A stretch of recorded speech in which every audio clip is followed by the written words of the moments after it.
Welcome back to The Grind. In this video, we are going to be taking a look at some of my first flights with Zool, the Mythic Hunter for this season. I have him at Eldritch tier. I have just the runes that come in the branch on him. I do have a rider with decent hunter attack as well as +1 ammo, and the gear that I have on is about half Mythic. It's just the HP ones that are Mythic and leveled decently, and so the gear is not terrible, but it's not the best that you could have. And here, just showing Sophia's branch, I do have the extra ammo, the dragon attack, and then some rage. Zool is a very well designed dragon. I really like the look as well as the spell animations and even just the basic hunter ammo. It all looks very cool. So the first base we're going to look at is an 18 billion defense, 117, so max towers, and we're only at Eldritch tier, remember. Now this base is going to be defended. This is one of my better runs, and then we're going to go back and take a look at what it took to kind of get there and some different variations that you can do.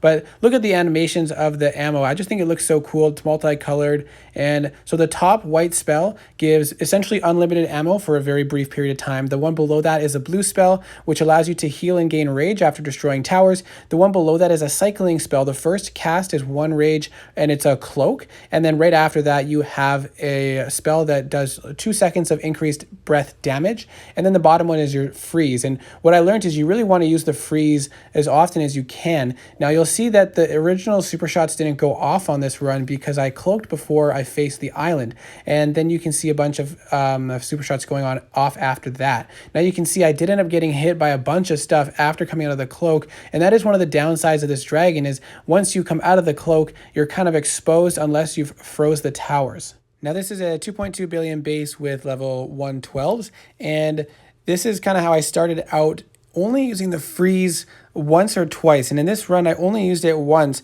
and this is undefended, so it does change a little bit. I did start with the ammo spell, and there is no shield in the front, so I was able to hit a bunch of those ones first. I froze the back towers to give me more time when I came up to it, but by that point the freeze had ended, and then when I came out of the cloak I was exposed.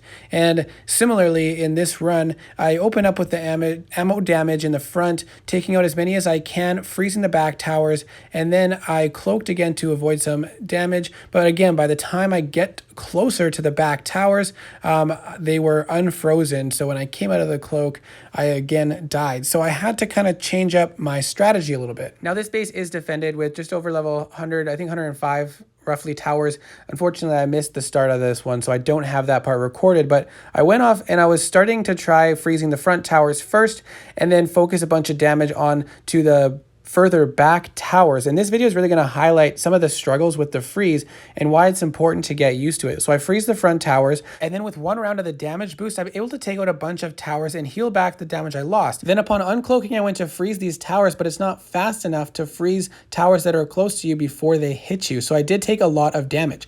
And then here again, I go to freeze them, but I hit them with the freeze right before the first freeze ended, and it does not refresh the freeze duration. It only reapplies it if the first freeze has already ended. So I'm just going to let that clip play again so you can see it one more time. So this freeze is going to be important. You're always going to want to try to freeze right before you cloak, but then uncloak so that you can destroy towers before the freeze ends, unless you're freezing towers that don't fire very fast or have to take time for the attack to travel. This base is about 19 billion defense, and it does have 117s as well. And this one is to show an example of the timing of a freeze working out very well, but it is, you know, it was more or less an accident and might be challenging unless you get really comfortable with this dragon. But in this one, I'm actually starting off with a freeze on the back towers, and then because there's no defender, I'm able to open up with the damage and ammo boost. Once the blue mage is dead, I use the blue spell so I can start healing back rage. And here you can see I froze those back left 3 towers again, and they actually were just about to fire right before the freeze hit. So I'm going to play that back and slow it down. You can see I cast the spell right before it lands. You see the flak open its mouth to fire, and then I freeze them all again, and that it was an effective way to lock them down even longer. But again, that's kind of hard to time, especially because those towers attack pretty quickly, and then when they opened up again to fire, I was able to cloak to avoid it. Now We're back to hitting jam, and that's the base with 112 towers. You can see I freeze the front, use the damage amp to hit those 2 towers there, and then freeze the back island towers. And then I cloaked again, and the blue spell is active, so when I come out, I have to destroy the towers quick so that I can heal back the damage that I'm taking. Because if you do not effectively keep the towers frozen and the timing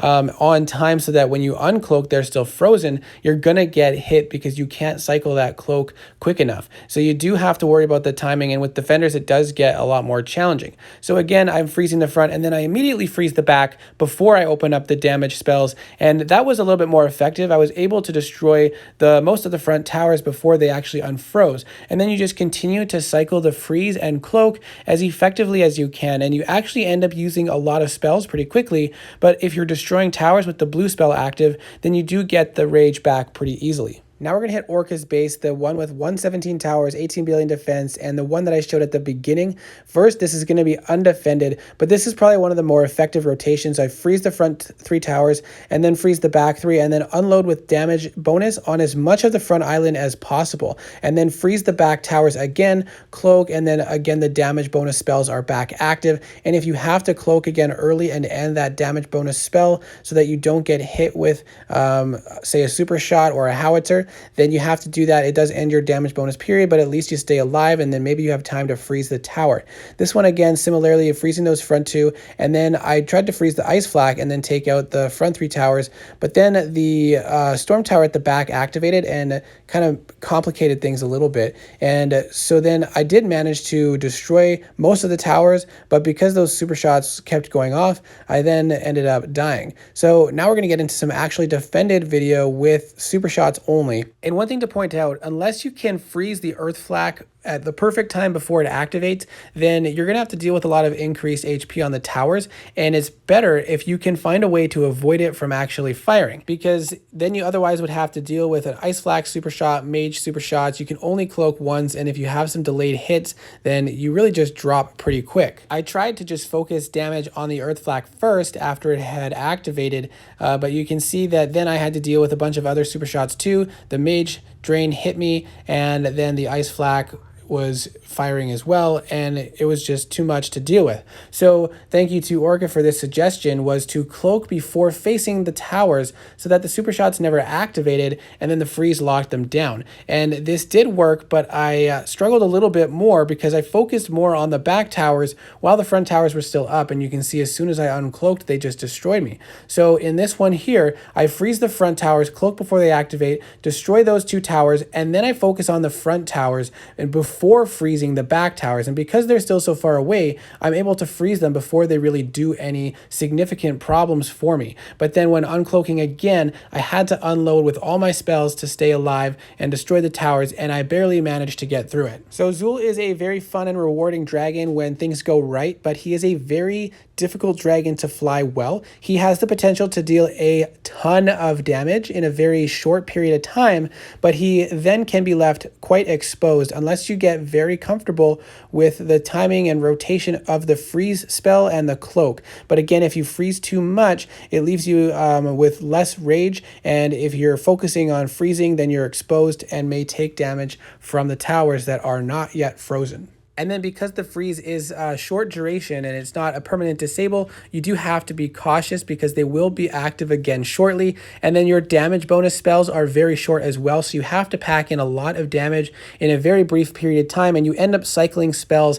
quite frequently. But Zul is a lot of fun to fly, just a very complex dragon, and I'm not sure that most players are going to be able to get the most out of this dragon without the commitment of long-term investment practicing and playing him lots. Now, if that's something you're interested in, then he is going to eventually be a very solid dragon for you against high bases with defenders, because he does have that potential. But again, you're just going to need to practice a lot and get used to this dragon. But after that, I think you'll be satisfied with the results. So I do hope this video was helpful. I'll see you in the next video.